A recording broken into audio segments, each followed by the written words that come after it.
Hi buddies, welcome to theos fascinating program. Today let's see how to work in functions in Python. So let's switch over to the video. Function is a subprogram that acts on data and often returns a value.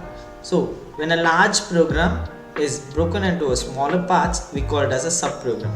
So to declare a subprogram, the syntax has to be followed.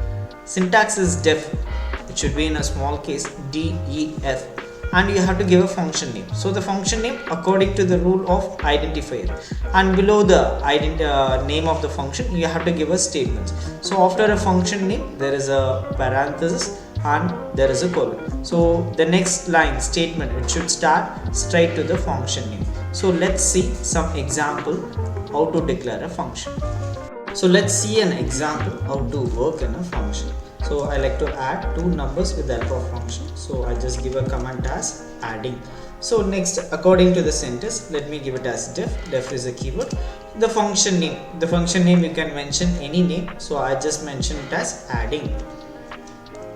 And I give a parameters like a comma b. So if it is required, you can mention a parameter. If it is not required, it is you can be ignored. And next line, straight to the function name, we have to give our statement. So let me give it as c is equal to. So what is the arguments I have used in my function heading? I have to use the same. C is equal to a plus b. So this is a statement. Next line, I like to print the addition of two numbers. So print, I just give it as addition of two numbers. Addition of two numbers is, so I have stored this result in C. So the name of the variable has to be mentioned. So it's C. I just close it.